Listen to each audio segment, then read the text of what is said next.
Hola, ¿qué tal? In this Spanish video lesson, we are going to look at another very useful Spanish verb, el verbo poder. Poder is the modal verb can in Spanish. This is a Spanish verb that we use all the time in regular everyday conversation, and therefore merits attention and practice. We will learn how to conjugate el verbo poder for all persons and some examples of poder. As I mentioned, poder is a modal verb.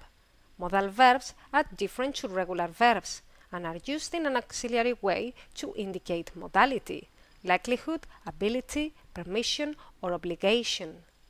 Modal verbs work differently to regular Spanish verbs, in that another verb follows them in its base form. The same is true in English with English modal verbs. For example, with I can swim, puedo nadar, we have the verb can, immediately followed by the verb swim, in its base form. In English, the verb can is a very easy verb to conjugate, as it is the same for all persons. But in Spanish, el verbo poder changes a lot according to the person. Don't forget, though, that the second verb always stays in its base form. You don't have to conjugate both verbs. So first, let's see how to conjugate el verbo poder, can, for all persons. If you want to say I can, you say yo puedo or puedo. You can to one person in a friendly way is tú puedes or puedes. You can to one person in a formal way is usted puede or puede. He can or she can is él or ella puede or puede. We can is nosotros podemos, or you can only say podemos. You can to a group of people in a friendly way is vosotros podéis or podéis. You can to a group of people in a formal way is ustedes pueden or only pueden. And they can is ellos pueden or you can only say pueden.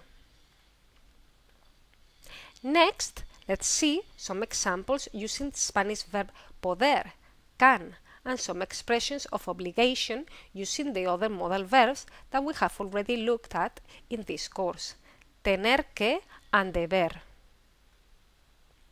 So if you want to say, would you like to go to the cinema this evening? To one person in a friendly way, you'll say, ¿Quieres ir al cine esta noche? If the answer is, I can't, because I have to study, you'll say, no puedo, porque tengo que estudiar. Or if you want to answer, no, I have to study, then you'll use the expression es que, and you'll say, no, es que tengo que estudiar. If the question is, would you like to have lunch in a restaurant with us? And you are asking this to a group of people in a friendly way, you'll say, ¿Queréis comer en un restaurante con nosotros? If the answer is, we can't, because we must clean the house, then you'll say, no podemos, porque debemos limpiar la casa. Or the answer could be, no, we must clean the house. Then you'll use the expression es que, and you'll say, no, es que debemos limpiar la casa. If the question is, would you like to play tennis with me tomorrow? And you are asking this to one person in a formal way, then you'll say, ¿Quiere jugar al tenis conmigo mañana? If the answer is, I can't, because I have to work, then you'll say, no puedo porque tengo que trabajar. And if the answer is no, I have to work, then you'll use the expression es que and you'll say, no, es que tengo que trabajar. If the question is, would you like to speak to him?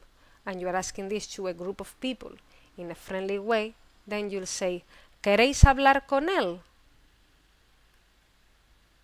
And if the answer is, we can't because we have to go home, then you'll say, no podemos porque tenemos que ir a casa.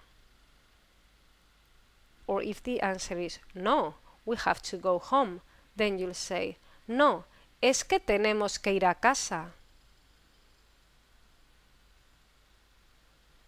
And with a question like, would you like to travel to Madrid this summer? Asking it to one person in a friendly way, you'll say, ¿quieres viajar a Madrid este verano? If the answer is, I can't because I haven't got any money, then you'll say, no puedo porque no tengo dinero. Or if the answer is, no, I haven't got any money, then you'll say, no, es que no tengo dinero. If the question is, would you like to come with me? To one person in a formal way, then you'll say, ¿quiere venir conmigo? If the answer is, I can't because I must work, then you'll say, no puedo porque debo trabajar. Or if you just want to say, no, I must work, then you'll use the expression es que and you'll say, no, es que debo trabajar. That's all for today on el verbo poder. We are up to lesson 33 in our beginning Spanish course, and by now you will have built up a good repertoire of Spanish verbs, phrases, and vocabulary. It is important to keep practicing and reviewing everything you have learned. Our first lesson seems a long time ago now, and it is easy to forget some of the earlier topics as we gather steadily more and more advanced and complex information. I highly recommend that you go back every now and then to review and practice earlier lessons in the course. Try to combine all of the structures and vocabulary we have learned in lots of practice sentences. It is vital to actually use what you have learned and use it on a regular basis. Otherwise, things can very quickly be forgotten, and you start making basic errors and developing bad habits. Don't forget also that I am posting intermediate and advanced level Spanish courses here on the Transparent Language Spanish blog.